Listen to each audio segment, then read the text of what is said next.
this today, and it will be available on the church's YouTube site. You can find a link on Our Savior's website if you want to review this particular session. So we'll be putting it on the YouTube site sometime this week for your review. And the session from last week with Iman Jamal is already posted now on our YouTube site, so that's available for review as well. So we're going to go ahead and get started. Today is session 2 of The Faith We Share, learning from our Jewish and Muslim friends. I sent a quote out to you earlier this week from this past week. It was from Pope Francis following his meeting with Iraq's leading Shiite cleric, the Grand Ayatollah, and he made a visit, as you know, to Iraq and was talking about the importance of interfaith dialogue. And here's the quote that I wanted to just repeat, the one that I sent out earlier. It's again from Pope Francis, and he says, "Hostility, extremism, and violence are not born of a religious heart. They are betrayals of religion." And then he added, "We believers cannot be silent when terrorism abuses religion. Indeed, we are called unambiguously to dispel all misunderstandings." That's why interfaith dialogue is so important, that we must learn to respect one another. Words of wisdom from Pope Francis, and why this particular course is so important today. Let's look at the scripture for this morning. From Matthew 26. On the first day of unleavened bread, the disciples came to Jesus saying, "Where do you want us to make the preparations for you to eat the Passover?" And he said, "Go into the city to a certain man and say to him, 'The teacher says, my time is near. I will keep the Passover at your house with my disciples.' And so the disciples did as Jesus had directed them, and they prepared the Passover meal." What's significant about this scripture is, of course, we are currently celebrating or observing the season of Lent, and Holy Week is soon upon us, when we remember the last week in the life of Jesus, as he ate the Last Supper with his disciples in the upper room, celebrating the Passover, observing this special feast of their Jewish tradition. I think it's important for us to remember that Jesus and the disciples were Jews, and that our heritage comes from the Jewish tradition. And that's why we've asked Rabbi Rachel to be with us today to talk about her tradition, and remembering that our Christian tradition evolves from that very important tradition that we share with our Jewish brothers and sisters. And so we want to welcome Rabbi Rachel Kort. Her topic this morning is Jesus, the Passover, and Jewish holy days. She'll have other things to share with us, of course, about her tradition and some of the challenges that they are facing in today's culture. Some of the topics that we had suggested to talk about: the Jewish heritage of Jesus and the disciples, Passover and the Last Supper, how Jewish people celebrate the faith, and again, some of the challenges that they are facing in today's society. Let me give you a brief introduction to Rabbi Rachel, and then we will look forward to hearing from her presentation. Rabbi Rachel Kort arrived at Temple Beth Or in 2018. She received her MA in Hebrew Literature, her MA in Religious Education, and was ordained from Hebrew Union College, the Jewish Institute of Religion.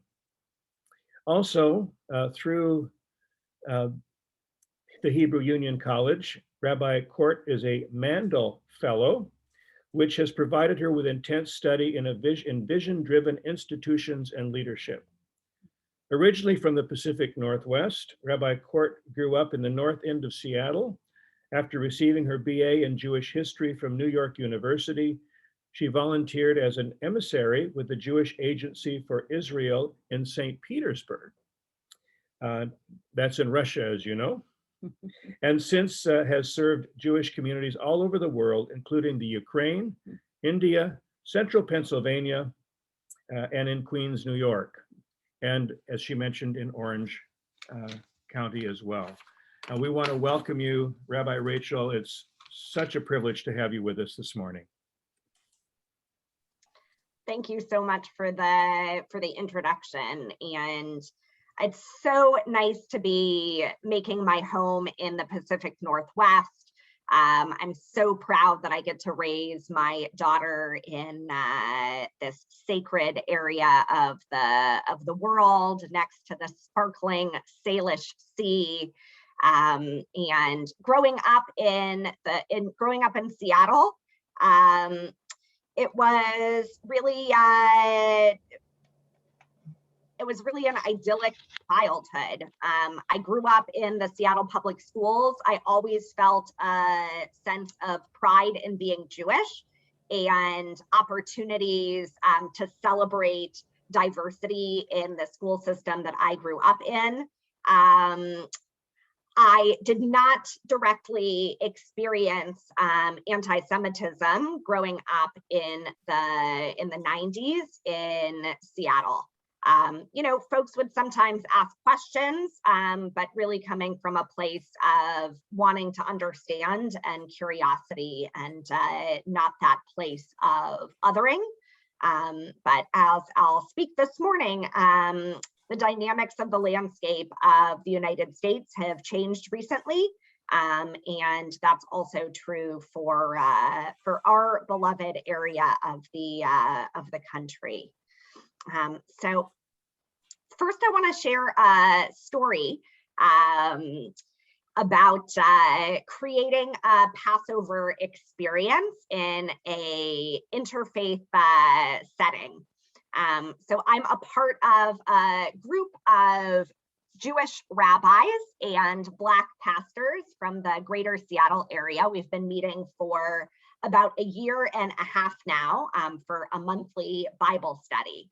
And our relationships have really developed. We've been able to have tough conversations, and we've been able to support each other and when troubling things happen to our communities, to be able to walk together as allies. But we haven't had an opportunity to really celebrate together. So we were preparing, we were doing Bible study in February, and one of my Black colleagues shared in chat, right, like, will somebody please invite me to your Passover Seder, right? Like, I've never been to a Jewish Passover Seder before, and I'd love to have that experience. And we said, of course, if the world was more open, right? But we're still celebrating virtual right now. But we thought, why don't we create a Seder experience that's really a partnership between our Jewish community and our Black community. So we sat down, a small group of us, to organize the Seder experience. And one of my pastor friends said, I can't wait to try lamb. I can't wait to try, right, like one of your lamb recipes, because we were talking about creating some food baskets. And the Jewish clergy on the phone started to laugh a little bit, that there was a disconnect, that Jewish folks today, for the most part, do not eat lamb at our Passover Seder, that it's really a taboo. And after the temple in Jerusalem was destroyed in the year 70, it's a rabbinic tradition, the Jewish tradition that emerged after the destruction of the Second Temple, that we don't eat lamb because we shouldn't, right? We don't really have the ability to make a paschal sacrifice in the way that we did during the time of the temple, when the way that we practiced our Judaism was through the temple cult. There's a couple of examples of Jewish communities that do eat lamb during Passover. And I have a dear friend, if you're into Jewish food and Jewish history, or just food and history in general, her name is Leah Koenig. She is really the preeminent Jewish food historian working right now. And my friend Leah shared that the Jewish community in Rome enjoys lamb. And the reason why the Jewish community in Rome established itself in Rome before the destruction of the temple.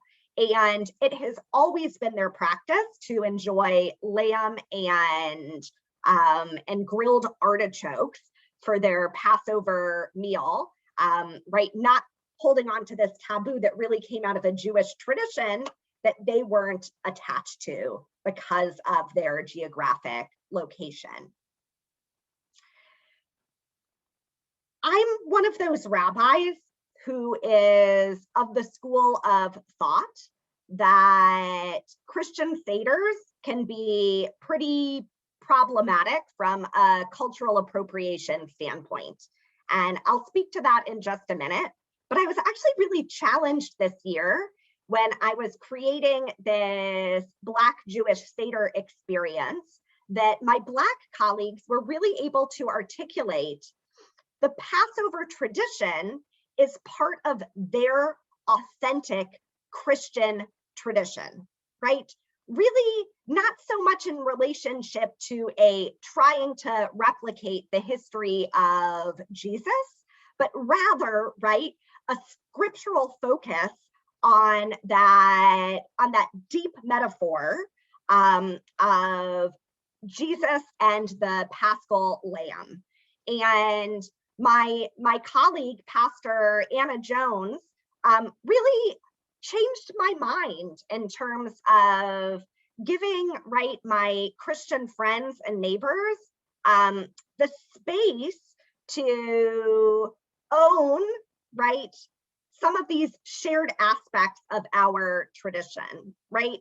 Sometimes a Seder is trying to look back on history, but I also needed to look back on history and see that this has been an authentic expression of Christian community for years, having nothing to do, right, with a history of anti-Semitism or a relationship to any pieces of the troubling past that Jews and Christians have had together. So a little bit more, right, about Jesus and the Passover Seder. So I'm going to do a screen share real quick. And first, I should say, and I shared just a taste of this while folks were drinking coffee and coming in.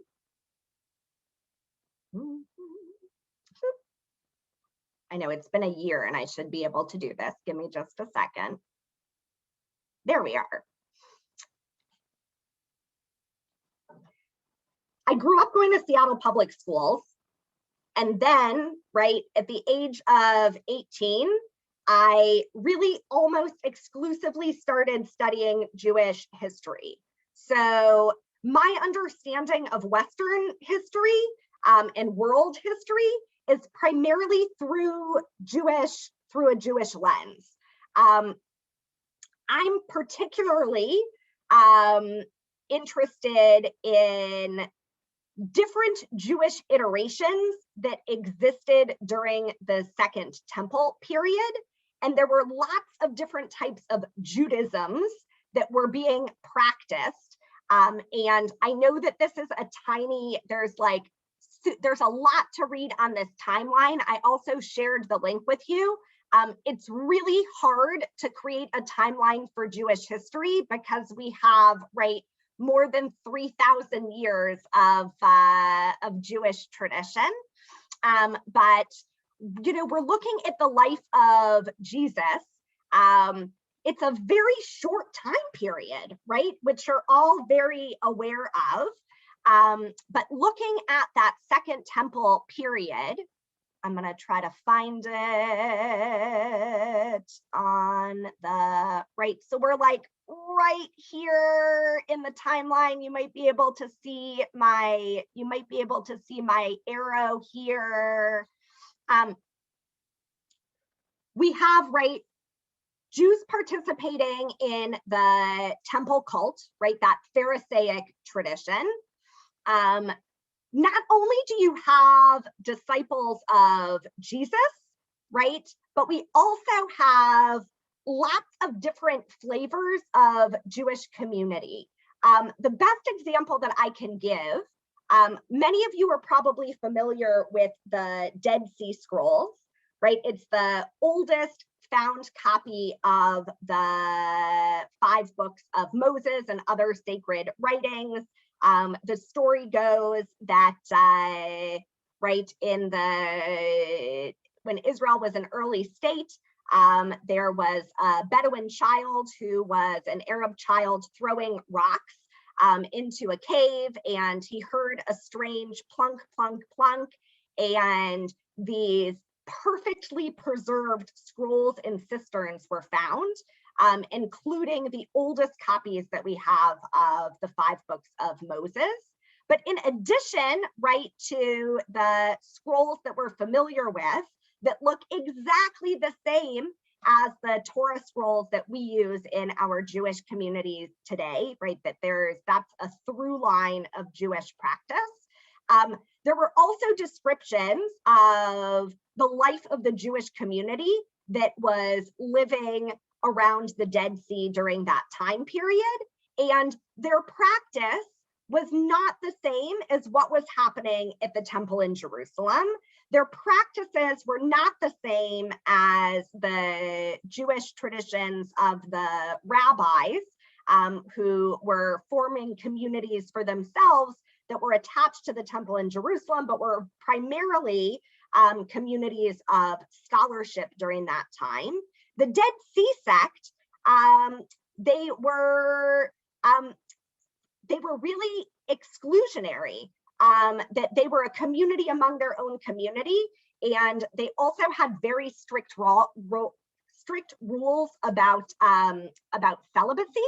So it's a tradition that wasn't setting themselves up for success in terms of thriving into the future. We see different iterations of Judaism's emerge after the destruction of the Second Temple. And this is really when we see the Jewish tradition that looks familiar to what I practice and what Jews around the world who identify as being Jewish practice today. That's the rabbinic tradition that emerged after the destruction of the Second Temple, right? But even though there were communities, right, that felt comfortable creating a Judaism focused on worship and focused on study, right, moving away from the practice of animal sacrifice and different types of sacrifice that we experienced at the temple, that wasn't the only thing happening, right? This is the same time period that we see the emergence of early Christianity. It's also the same time period that we see different Jewish communities saying, we can't be Jewish without a central location. And the most famous story of a sect who held on to this idea were the Zealots, who found themselves on top of the fortress of Masada, right, that they were able to fight off the Romans for a period of time. But ultimately, right, they decided to take on mass suicide as opposed to, giving into the Romans and creating a way to adapt their practice. Right, if every Jewish community took that hardline stance that the Zealots on Masada did, right, we wouldn't be a thriving Jewish people today. back to Jesus and the Passover Seder. Some historians believe that Jesus was participating in a Seder meal that might have looked similar to Seder meals that rabbinic communities were enjoying during that time. But it's not definitive. What is definitive is, right, during the time of the temple, during the time of Jesus's life, the way that the Jewish community celebrated Passover was not really at communal home gatherings, but rather, right, by communal worship and experience at the centralized location of the temple in Jerusalem. After the temple was destroyed in the year 70 by the Romans, right, you can imagine the crisis in the Jewish community, right? How do we go on without this central location? And right, again, these rabbinic communities that had been organizing around study really took the lead, and there was much, right, scholarship, conversation, and writing that came out of this period. And the writings that came out of this period post-destruction are primary Jewish texts that are still utilized today, right? The rabbinic teachings found in the Mishnah, and then the rabbinic teachings found in the Talmud. And the Mishnah is really a how-to guide on how to be Jewish without the central location in Jerusalem. And the Passover Seder that we as Jewish communities experience today, the template, the rubric, the Seder, the order, and the texts, right, are really from and established in this period post-destruction. So it's not, right, it's not accurate to think that the Jewish Seder that your Jewish neighbors are participating in today is an experience that would have been similar to the Passover Seder that Jesus enjoyed with his disciples. I want to pause for just a minute to see if I can answer any clarifying questions, right? We know that one of the hard things about Zoom is it's hard to read body language. So I want to just stop my screen share for a second to see if I can take any clarifying questions before I keep on yakking, keep on talking. Hello, Rabbi. This is Beth Lewis, and I'll be facilitating the conversation. And Kim asks, you use the term Jewish cult. Could you expand on that language, please? It's more that it's temple cult, right? And the idea, right, that the worship and practice, it's not the same cult of like the negative associations of cult practice that we have today with a charismatic leader and brainwashing and all of that. But it's really this idea that Jewish worship took place only in a centralized location, right? Through the practices of the temple and through the lineage, right, of the priestly line and also the Levitical line, right? So different people had their different places in that system.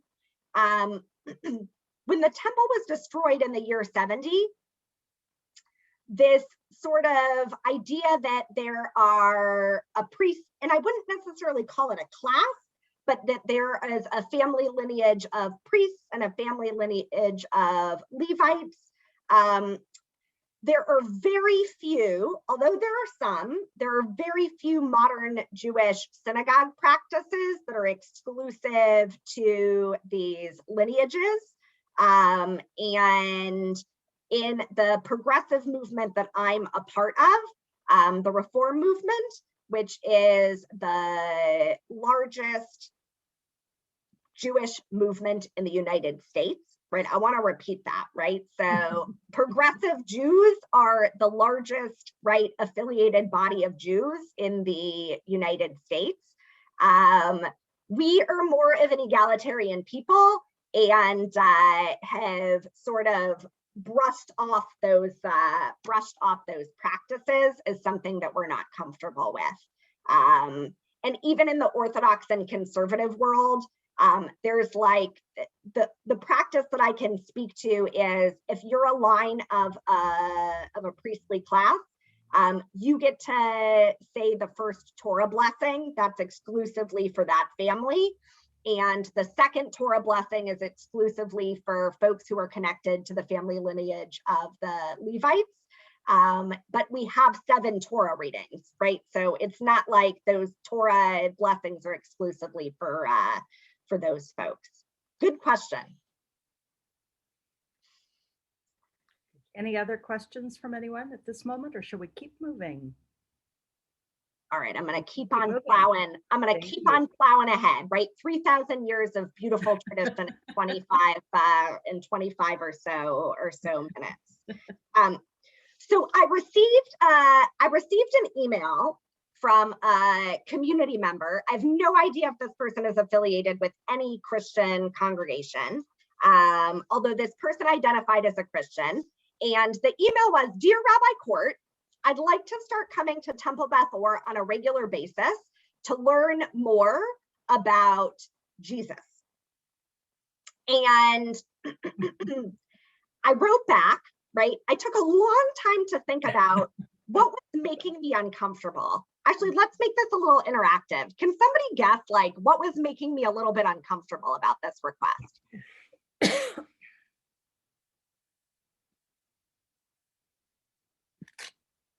I promise you won't say the wrong thing. I'm very rarely offended.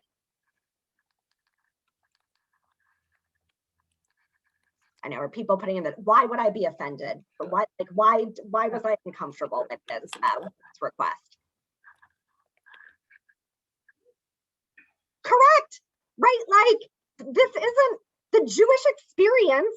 It's not about Jesus, right? Like, we don't view our history through the lens of Jesus, right? That there might be, right, again, the Judaism that we practice today is really not the same Judaism that Jesus was practicing while the temple in Jerusalem was central. And, right, like, it's not my job as a rabbi, it's not my job as a Jewish community to teach you about your faith. So I shared, right, I would be more than happy to have you as a guest, right, that get to know our community from time to time, but it just doesn't, like, this isn't the role of me as a rabbi, this isn't the role of your Jewish community as an institution. And, right, I think what's most important to right, perhaps that person wanted to learn the context. They did want to learn the context of Jesus's life, which is great, right? But, well, and going back to the context of Jesus's life, this, I think, is where perhaps I needed to have more grace, but perhaps not, right? History and context is everything. And I want to go back to sharing my screen for just a moment. So really, you know, from the Roman Empire, right, on through,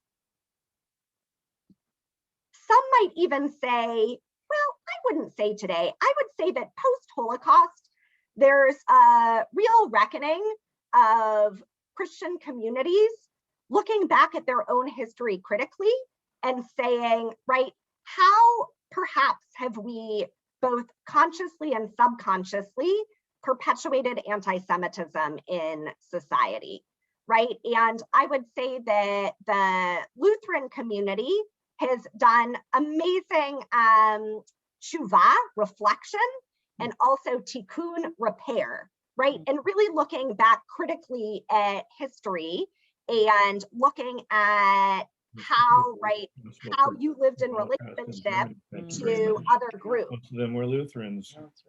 But there are, right, there are Hitler was a fan of Luther. right? There are hundreds of years, right? Really almost 2,000 years. Okay, I'll say 1,500 years, right? Of really uncomfortable history between Jews and Christians.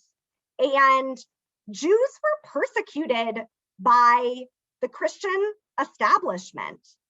There is a practice at Passover, which most Jewish communities have downplayed this tradition, but there's still a flavor of it in the modern Jewish Seder and progressive Jewish Seders.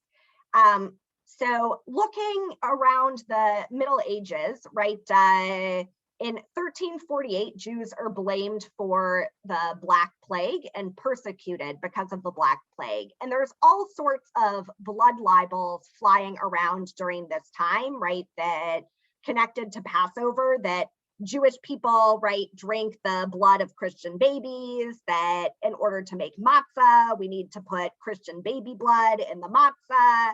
And it became a practice during this time that during the Passover Seder, right, this element is not in the Mishnah, in the Rabbinic Teachings, that we open our door for the prophet Elijah.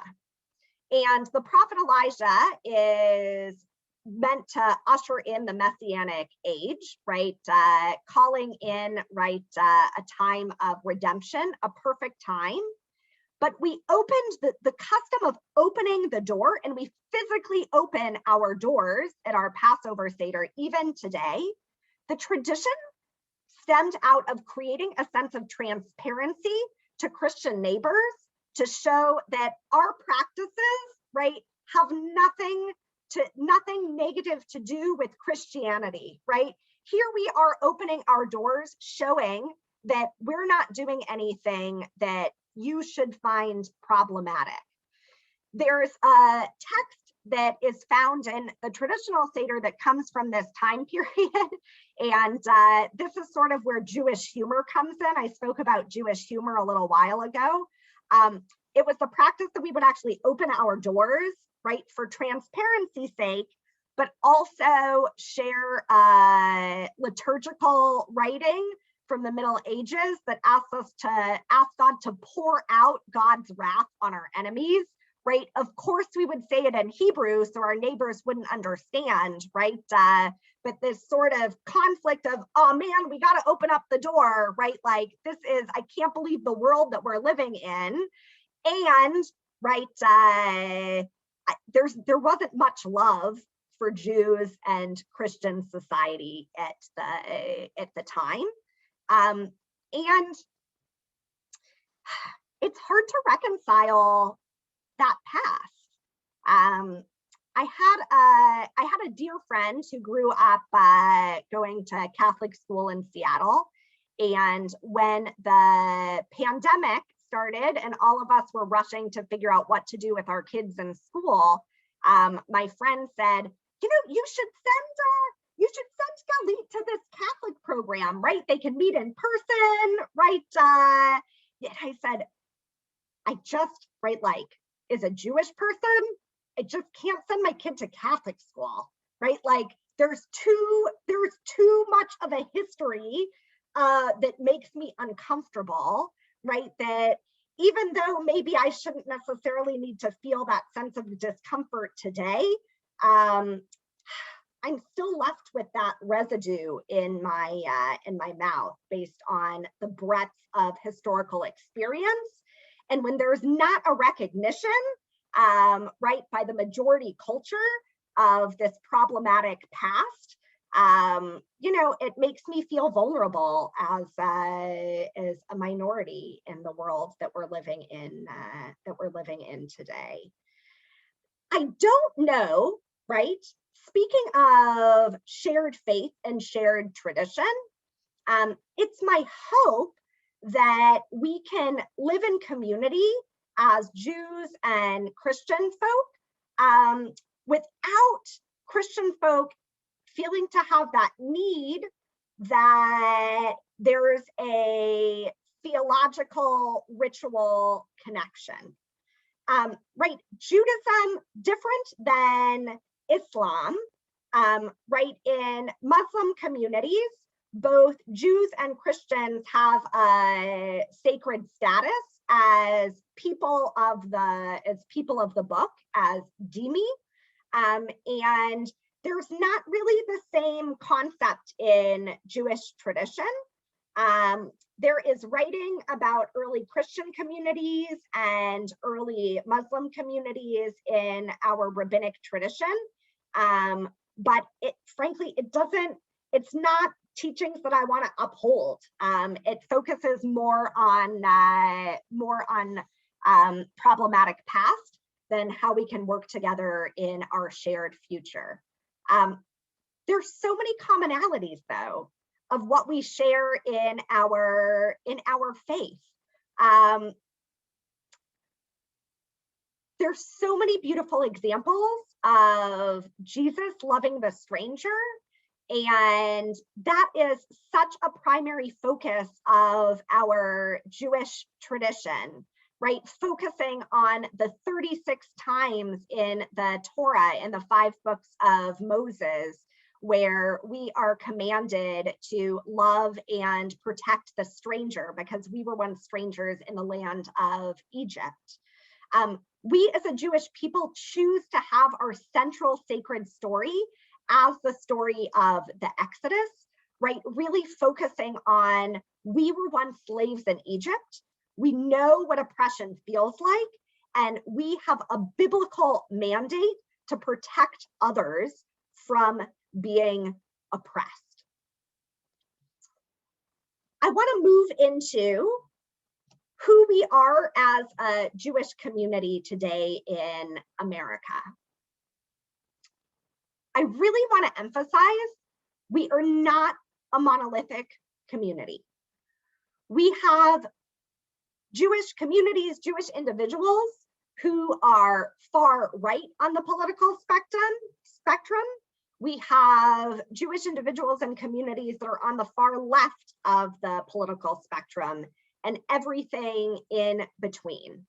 I can share, right, that my majority of Jewish folks in the United States are identified and affiliated with progressive movements of Judaism.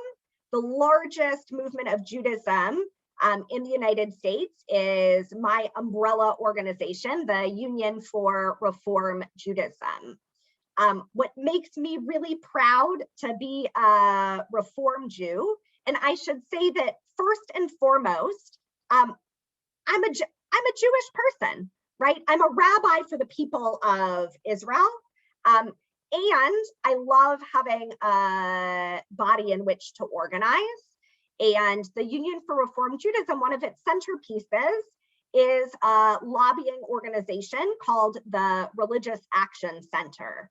The Religious Action Center played a critical role in the civil rights movement, that key pieces of civil rights legislation, key pieces of the American Disabilities Act in the 1980s, and more recently, the Religious Action Center played a key role in the fight for marriage equality.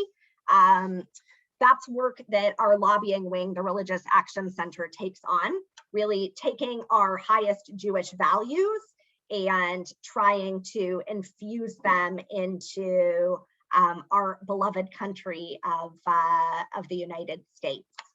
I saw a question come in chat, comment about protecting others from experiencing oppression is powerful. Say more.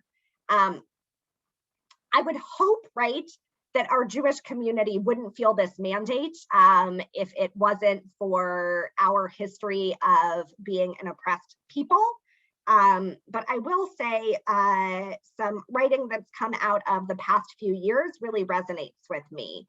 I believe that race is a construct. The idea of race is a construct.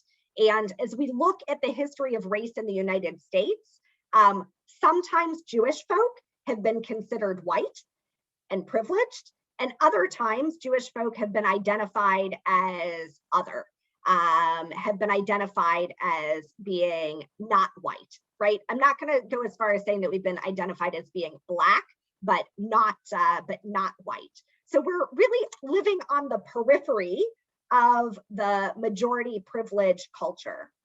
Sometimes, right, throughout our history as Jews in the United States, we have taken on that white identity. We have been not only complicit, but played a role in terms of financing slavery in the United States. This is something that our Jewish American community is grappling with, is wrestling with, is trying to do tshuva, right? Reflection, and also tikkun, and also repair, right? And Jews have been a persecuted minority in the United States, right? There were Jewish quotas in universities. Jewish folk, there was a custom of changing last names to try to work around these quota systems in universities. And today, especially with the rise of white nationalism and the rise of white supremacy, we have, as a Jewish community, really felt that sense of being othered, really felt that sense of being vulnerable. And to my understanding, Christian communities that are not BIPOC communities don't feel the same sense of vulnerability. Even before the Tree of Life shooting in Pittsburgh, I felt vulnerable as a Jew living in America. While I was a student in New York studying to be a rabbi, I had a chaplaincy at Harborview Medical Center for the summer, spending time with my family. I was the on-call chaplain when a shooter came into the Seattle Federation and wreaked terror, right? Killing an individual, but really greatly affecting the Jewish community in Seattle, all over the country, and definitely, right, something that is in my trauma experience that is ingrained in my heart.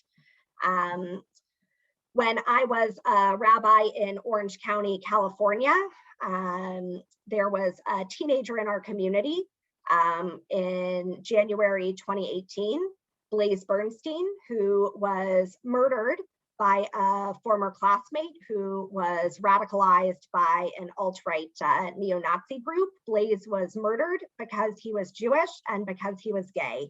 Never in my wildest dreams did I think that I would have to have that pastoral conversation with this teenager's grandparents and aunt and uncle and cousins who were members of my congregation. So I think perhaps we as a Jewish community are more sensitive to being responsive to folks who are also feeling vulnerable based on our expansive history, but also based on what we're feeling today in our community. I want to take more questions. Beth, thank you for helping to facilitate that. My pleasure. If anyone has any more, that you're welcome to type them up. While we're waiting for that, folks to type, I will have a question. How would you think that we as a community of Lutheran Christians in Everett could stand in solidarity with you and your colleagues at Temple Beth Or in practical ways to show that we're united against this kind of white nationalism of which you speak so eloquently. Absolutely. Well, I think that this is a first step, right? And I think that so many of us have been courageous in reaching out to our neighbors and finding comfortable, authentic, organic experiences where we can really listen, right? And not just listen to the good stuff, right? But also listen to some of the harder pieces as well, and really, take the lead of communities that are feeling vulnerable. It takes time to build these relationships, right? And Rick and I have been building a relationship, and the clergy in your community, we've been building a relationship. I wish that there wasn't that immediate needed response when I first got to the community, and a few months later, right, there was the worst terrorist attack against the Jewish community in America. But this openness really stems from creating that community of trust and mutual understanding. And I really think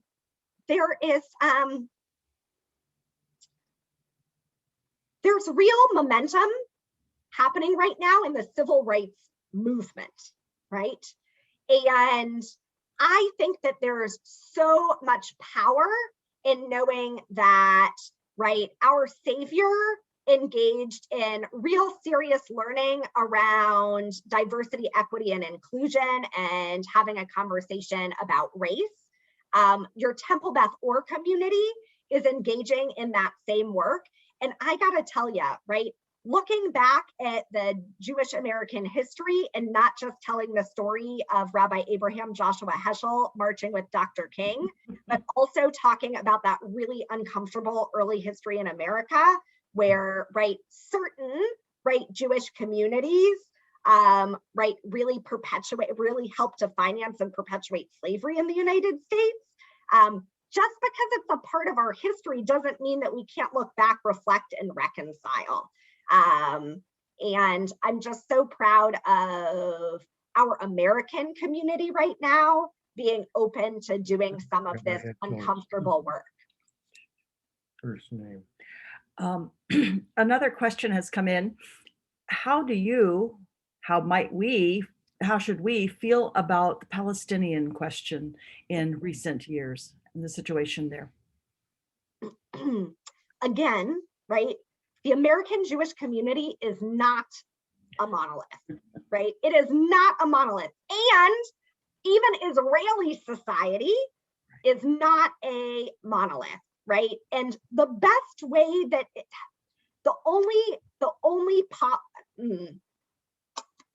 it's been easier to explain to folks, right, how one could disagree with the government of Israel and still love the government and still love Israel, right? And have love for Israel, having lived through the past 4 years of the Trump administration, right?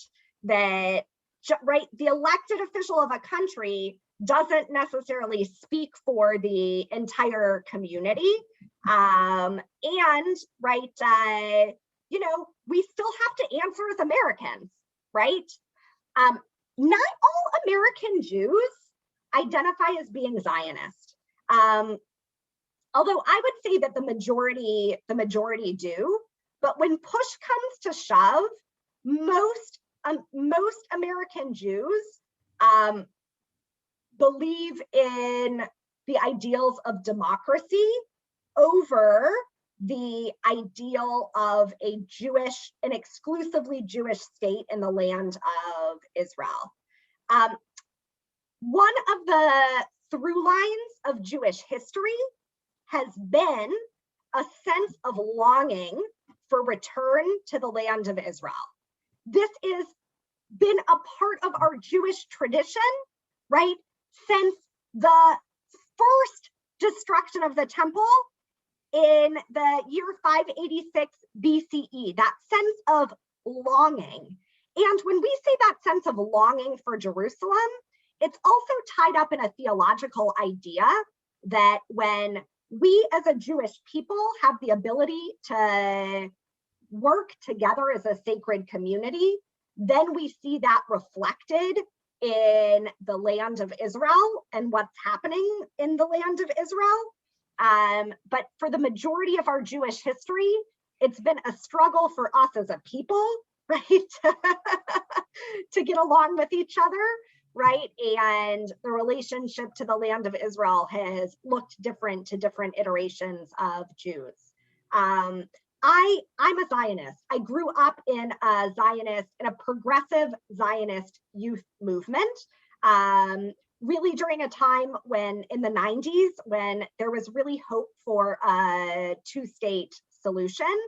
My hope and my dream for a two-state solution, every year that goes by becomes more complicated. I believe in my heart of hearts, though, that God willing, right, both the Jewish people can have that sense of self-expression and self-actualization in the land, in the historical land of Israel, and that Palestinian people can have that ideal of self-actualization and statehood in their historic land as well. You know, people on the far right of the Jewish community, right, would call me a self-hating Jew because I believe that we should give land for peace. And you know, so be it. I'm pretty okay with stirring the pot and causing a little bit of controversy. At the same time, too, right? I'm really mindful of the focus on on what seems to be an unfair focus on Israeli society vis-a-vis the human rights crisis with the Palestinian people.